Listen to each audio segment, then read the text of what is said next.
রক্তিম জুলাইয়ের এই দিনে বৈষম্য বিরোধী ছাত্র আন্দোলনের আরও দুই সমন্বয়ক সার্জিস আলম ও হাসনাত আবদুল্লাহকে নিজেদের হেফাজতে নেয় গোয়েন্দা পুলিশ। সমন্বয়কদের নিরাপত্তা দিতে ডিবিতে আনা হয়েছে বলে জানান মহানগর গোয়েন্দা পুলিশের তৎকালীন অতিরিক্ত কমিশনার হারুনুর রশিদ। আর সাবেক স্বরাষ্ট্রমন্ত্রী জানান, আন্দোলনের নামে সহিংস কর্মকাণ্ডে সম্পৃক্ততা আছে কিনা তা জিজ্ঞাসাবাদ করতেই 5 সমন্বয়ককে ডিবি হেফাজতে নেওয়া হয়েছে। 24-এর 27 জুলাই ঘটে যাওয়া ঘটনা প্রবাহ জানাচ্ছেন মাইমুনা হায়দার চৌধুরী।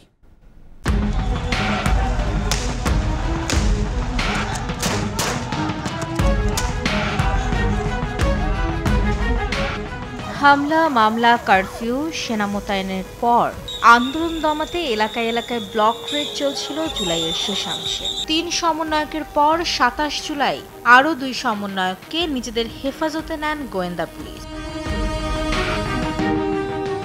এ বিষয়ে জানতে চাইলে তৎকালীন ডিবি প্রধান হারুনুর রশিদ জানান, সমন্বয়কারীদের পরিবার নিরাপত্তা সংকটে ভুগছিল, তাই তাদের নিরাপত্তা নিশ্চিতে ডিবিতে আনা হয়েছে। নিরাপত্তার স্বার্থেই কিন্তু তাদেরকে আমরা আমাদের ডিবি হেফাজতে নিই। আর সহিংসতায় তাদের সংশ্লিষ্টতা খতিয়ে দেখতেই সমন্বয়কদের আনা হয়েছে বলে জানান সাবেক স্বরাষ্ট্রমন্ত্রী আসাদুজ্জামান খান কামাল। সেফ কাস্টডিতে আমরা নিয়েছি, আমরা তাদের কাছে জিজ্ঞাসা করছি। এদিন জাতীয় অর্থোপেডিক হাসপাতালে হতাহতদের দেখতে গিয়ে শেখ হাসিনা প্রশ্ন তোলেন, অর্থনীতি পঙ্গু করে দেশকে আবারও ভিক্ষুকের জাতিতে পরিণত করতেই কি দেশ অস্থিতিশীল করার ষড়যন্ত্র হচ্ছে?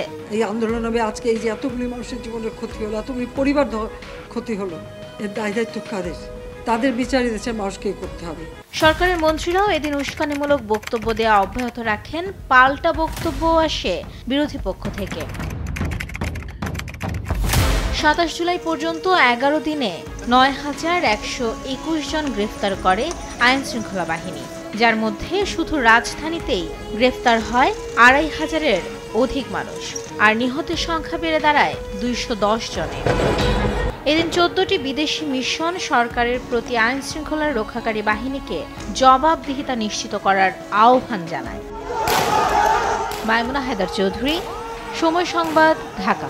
ম্যাগিও ঠিক আমার মতোই কোয়ালিটিতে কোনো ছাড় দেয় না। 7টি দেশের সেরা খামার থেকে আসে ম্যাগি নুডলসের ময়দা। মা হিসেবে এটাই আমার জন্য গিফট।